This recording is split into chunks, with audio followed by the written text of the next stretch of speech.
was up back under the Jeep here. The temp fix I did on this motor actuator for the limited slip, electronic limited slip that is. I got it to unjam and worked great the other day. I actually just drove this on a trip out of town. Worked fine the whole time. But then when I was back in town, it started acting up again, and it started doing that thing initially where I could just turn off the engine, restart it, and it would kind of work intermittently, you know, and then sometimes do it. But then it started doing it all the time again. So check this out. I mean, it is locked up. Gosh, that's hard to turn. Okay, listen to this, the back side of this thing.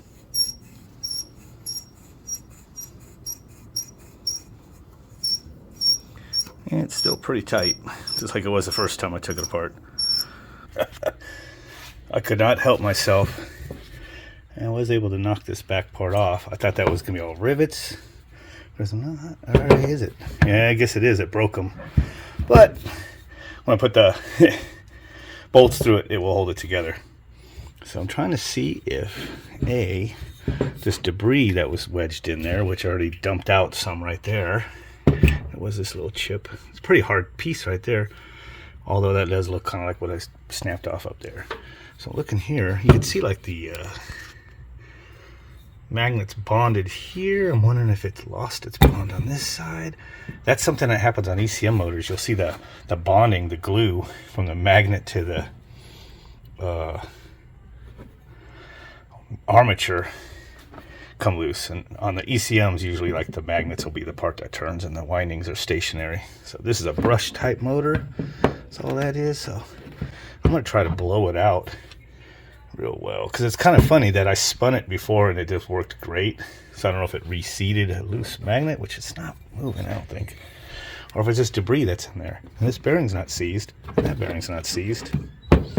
So I'm gonna blow it out.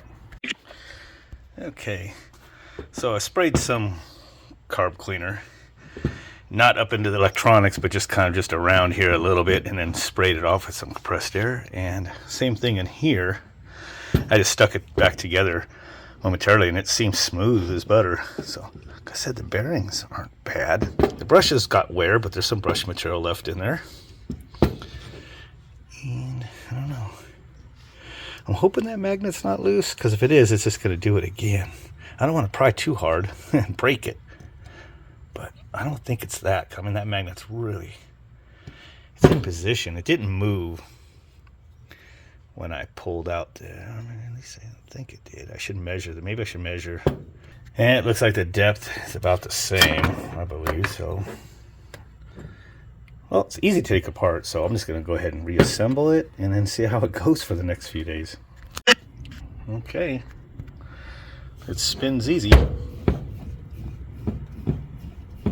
So I assume I'll put it back in and it'll work. Okay, it is the next day. I just pulled this assembly out of my Jeep again. It acted up a few times today, but would often reset when I turned the vehicle off and back on, which is how it was for the first couple weeks when this was acting up. And it's actually kind of free again. Interesting. But I might have dislodged it as I separated this. So I'm going to go ahead and pull it apart again. I'm just kind of curious. So that bearing's free. There's like no noise. Same thing with that front bearing. It's just a brush drive. And the brush does have meat on it. I haven't thought of polishing the armature there where the brushes contact, but it doesn't look that bad. Messing around with this spot right here, because you look at all these, they look pretty good, right? But you get to this one, there's like shit caked into it. I've been trying to rub it off right here. So it does make me wonder if it hit the magnets at some point. I'm trying to see any shiny stuff on there. I don't know, I've already cleaned that out though. So it wasn't rubbing when I took it apart today. It wasn't bound at all. It was free. But I don't know. I just cleaned the armature. I'll show in a second. But this just caught my eye too, and I just want to trying to just make sure nothing's, I don't know, in these little, something's loose. And it's weird. It's all pitted too. Look at that. What is that? It's the only one that's like that. That's just a defect. Look at that. It's like weird. But I remember when this thing jammed it before, it was screeching when I turned it. Hopefully this thing itself ain't. No, that's one piece. These are one piece.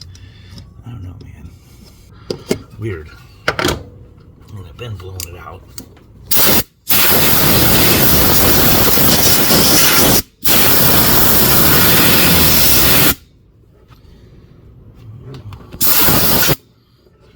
In here. So I'll make sure there's no debris when I put it back together. I wonder if there was any crap on these contact commutator is what that's called, I believe. God, it's been flashback and probably not focused real well right there. I get it to focus. There we go. But right there where the brushes contact, I just put a piece of sandpaper, fine sand grit, in between the brush and the commutator there, and then spun it a bunch of times, you know, like this, with the putting some pressure on it, so you can see it's all polished now. Maybe there was a dead spot also on there. It was definitely locking up before though, because when I took it out the first time, it was locked and screeching. Of course, I recorded yesterday, it's screeching when I first pulled it out, and then when I cleaned it all out, it was free. And then today, when I took it out of the vehicle, it was free. So, as I said, I broke these rivets loose, but when it bolts together, it holds it all together tight like that, and it's fine. So, I don't know, let's give it another try. Got the camera in selfie mode, so hopefully you can kind of see what's going on back here. There's where it goes. It's actually very easy to remove and install this. This goes, this electrical plug goes like that. So this goes in like that. That's it. Just got 4 long bolts with Allens on them. Go in like this. We'll start the bottom 2, which are the easy ones to get to, right?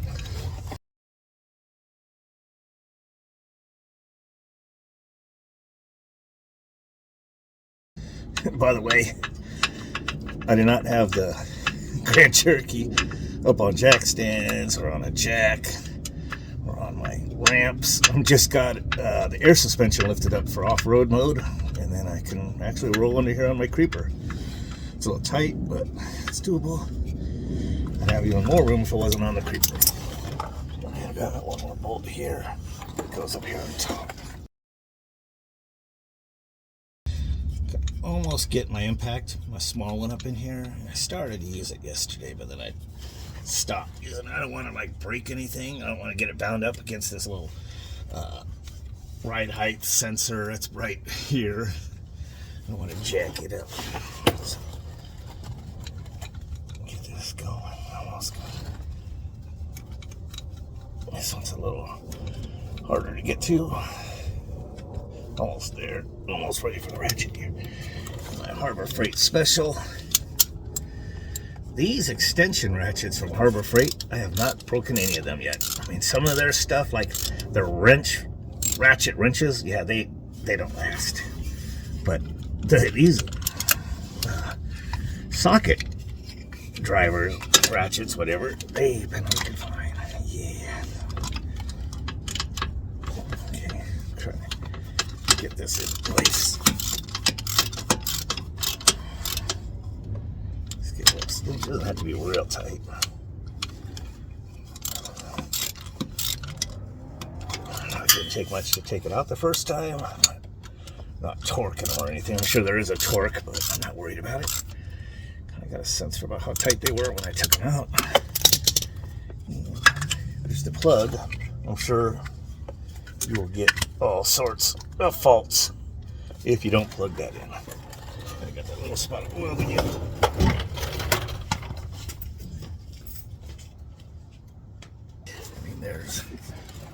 There's not a lot of room under here. But if I wasn't on the ramp, I'd have a lot of room to lay underneath here. I mean, this thing's definitely got some height. When the air suspension's lifted up. But I was kind of, because I was squeezed under there. So anyway, I'm going to start it. And one thing that kind of gets me sometimes when I come in here is I go to lower this and nothing acts up. And it doesn't help that I've gotten solder down on these buttons a little bit, so they stick a little bit, but it's like not working. And then you're like, oh yeah. After I lift it up, or anytime I go underneath this sucker, put tire jack mode on, and then it deactivates your air suspension. So it's off-road 2 height. And that should drop it down 1 button. See how it's going down? Oops. And go down 1 more. And now, see, it's got these blinking, and it's going to show the levels. Like when it gets down to the mid-level, there it goes. It's down to off-road 1 height, which is like halfway jacked up. Oops, I hit the fucking button. And then when this one's just the only one lit, it's at normal. And then there's the parking one, which goes down. And then somewhere in between these two is what is called a aero mode. And of course, like anytime I put it in sport, it's going to lower. You hear the air suspension. It actually isn't showing any button, but I can feel it. It's actually moving. And then it's going to say aerodynamic ride height achieved, and it shows it right there. Now, at this point, if that motor didn't turn when I started it, it'd already be giving me a notification. It seems like anytime you start it, it probably drives that motor and homes it or something. So, because when it's locked, every time I start it, it will, like, within a couple seconds, would say that's in fault.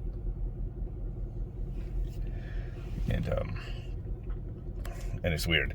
And then when it's intermittent, it'll be fine until I, like, throttle it around the turn to accelerate or something, and I think it goes to activate that electronic limited slip, and it fucks up.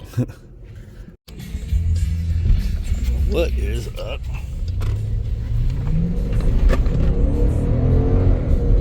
I'll do a little update.